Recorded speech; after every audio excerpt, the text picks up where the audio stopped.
Hi ಎಲ್ರಿಗೂ ಗೌಡ ಅಡುಗೆ ಚಾನಲ್ಗೆ ಎಲ್ರಿಗೂ ಸ್ವಾಗತ.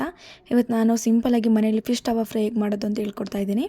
ಮೊದಲಿಗೆ ಒಂದು ತಟ್ಟೆ ಇಟ್ಕೊತಾ ಇದ್ದೀನಿ. ತಟ್ಟೆಗೆ ನಾನು 3 ಟೇಬಲ್ ಸ್ಪೂನ್ ಅಷ್ಟು ಕಾರ್ನ್ಫ್ಲೋರ್ ಹಾಕ್ಕೊತಾ ಇದ್ದೀನಿ. ಹಾಗೆ ಗರಂ ಮಸಾಲ, ಅರಿಶಿನ ಪುಡಿ, ಚಿಲ್ಲಿ ಪೌಡ್ರು ಮತ್ತು ಧನಿಯಾ ಪುಡಿ ಹಾಕ್ಕೊತಾ ಇದ್ದೀನಿ. ಅದಕ್ಕೆ ನಾನು 1 ಟೇಬಲ್ ಸ್ಪೂನ್ ಅಷ್ಟು ಶುಂಠಿ ಬೆಳ್ಳುಳ್ಳಿ ಪೇಸ್ಟು, 2 ಟೇಬಲ್ ಸ್ಪೂನ್ ಅಷ್ಟು ಎಣ್ಣೆ ಹಾಕ್ಕೊಂಡು ಎಲ್ಲ ಮಿಕ್ಸ್ ಮಾಡ್ಕೊತಾ ಇದ್ದೀನಿ.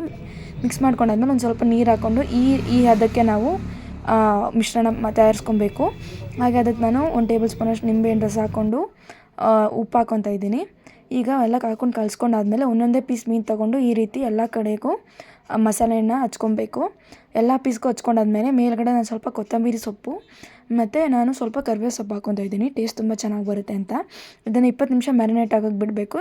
ಮ್ಯಾರಿನೇಟ್ ಆದಮೇಲೆ ಮೊದಲಿಗೆ ನಾನು ತವಾ ಇಟ್ಕೊಂಡು ತವದ ಮೇಲೆ ಎಣ್ಣೆ ಹಾಕ್ಕೊಂಡು ಸ್ಪ್ರೆಡ್ ಮಾಡ್ಕೊತಾ ಇದ್ದೀನಿ.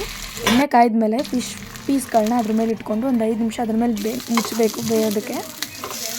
ನೋಡಿ, ಒಂದು ಸೈಡ್ ಬೆಂದಾದಮೇಲೆ ಎಲ್ಲ ಕಡೆಗೂ ಈ ರೀತಿ ನೀಟಾಗಿ ಬೇಯಿಸ್ಕೊಬೇಕು. ಫೈನಲಾಗಿ ಇದನ್ನು ಸರ್ವ್ ಮಾಡ್ಕೊತಾ ಇದ್ದೀನಿ. ನೋಡಿ, ನೀವೇ ನೋಡ್ತಿರ್ಬೋದು, ತುಂಬ ಚೆನ್ನಾಗಿ ಬೆಂದಿದೆ, ತುಂಬ ಕ್ರಿಸ್ಪಿಯಾಗಿ ಕೂಡ ಕಾಣ್ತಿದೆ. ಟೇಸ್ಟ್ ಕೂಡ ತುಂಬ ಚೆನ್ನಾಗಿರುತ್ತೆ. ನೀವು ಒಂದ್ಸಲ ಮನೇಲಿ ಟ್ರೈ ಮಾಡಿ, ತುಂಬ ಈಸಿನೂ ಇದೆ. ಹಾಗೆ ಇನ್ನೂ ಹೆಚ್ಚಿನ ವೀಡಿಯೋಗಾಗಿ ನಮ್ಮ ಚಾನಲ್ನ ಲೈಕ್ ಮಾಡಿ, ಶೇರ್ ಮಾಡಿ, ಸಬ್ಸ್ಕ್ರೈಬ್ ಮಾಡ್ಕೊಳ್ಳಿ. ಫುಲ್ ವೀಡಿಯೋಗಾಗಿ ಚಾನಲ್ ವ್ಯೂ ಮಾಡಿ.